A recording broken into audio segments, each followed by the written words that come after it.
اسی لیے ہمیشہ ایک دعا یہ کرو، میں بہترین دعا آپ کو بتاتا ہوں جو اولیاء کاملین کی سب سے بڑی دعا ہے۔ کیا مانگنا چاہیے زندگی؟ اور جو ہم سے دنیا کی کھیتی طلب کرتا ہے ہم اسے بھی دیتے ہیں لیکن آخرت میں اس کا کوئی حصہ نہیں رکھتے۔ کیا طلب کرنا چاہیے؟ اللہ عز و جل فرماتا ہے جس نے ہم سے آخرت مانگی ہم اس کی دنیا بھی دیں گے اور آخرت بھی دیں گے، اور جو صرف ہم سے دنیا طلب کیا تو اسے دنیا تو دی جائے گی لیکن آخرت میں اس کا کوئی حصہ نہیں ہوگا۔ ہم عموماً دیکھتے ہیں مانگنے میں ہم سب سے زیادہ کیا چیزیں مانگتے ہیں؟ تقریباً سب دنیا ہی ہم مانگتے ہیں۔ جو چیزیں ہم مانگتے ہیں کبھی حساب کر کے دیکھیں، دنیاوی چیزیں ہم مانگتے ہیں، اور قرآن کی صاف بات ہے جو بھی دنیا مانگ رہا ہے اللہ تعالیٰ فرما رہا ہے میں اسے دوں گا لیکن آخرت میں اس کا حصہ نہیں رکھا جائے۔ صحیح طریقہ مانگنے کا تو اللہ تعالیٰ نے خود سکھایا ہے، ربنا آتنا فی الدنیا حسنہ وفی الآخرۃ حسنہ، اے ہمارے رب دنیا میں بھی ہمیں اچھائیاں عطا کر اور آخرت میں بھی اچھائیاں۔ کبھی اونلی ون دنیا کی چیزیں طلب کرنا، صرف اور صرف دنیا طلب کرنا تو اس یہ مسلمان کو اور مومن کو زیب نہیں دیتا۔ مثال کے طور پر ہم اپنے کاروبار کی بھلائیاں چاہتے ہیں، کون نہیں چاہتا؟ دعا کریں کہ دکان اچھی چل جائے، دنیا ہی تو مانگا۔ آپ کہتے ہیں میرا گھر اچھا بن جائے، دنیا ہی تو مانگا۔ آپ یہ کہتے ہیں میرے پیسوں میں برکت ہو جائے، دعا کریں، دنیا ہی تو مانگا۔ اولاد نہیں ہے، اولاد کی دعا کر دیں، اولاد دنیا ہے۔ اچھی بیوی مل جائے، دنیا ہے۔ جائیداد مل جائے، دنیا ہے۔ یہ ساری چیزیں دنیا ہے میرے عزیزوں۔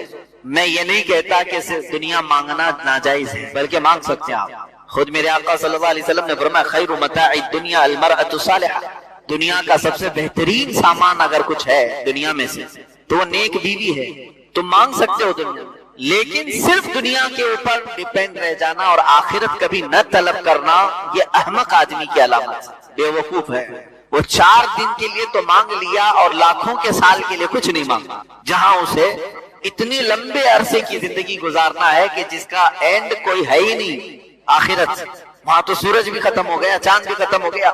دن یہاں جو گنتے ہیں سورج کی وجہ سے گنتے ہیں، سورج ہی ختم ہو گئے، چاند ہی ختم ہو گئے، نہ دن ہو رہی ہے نہ رات۔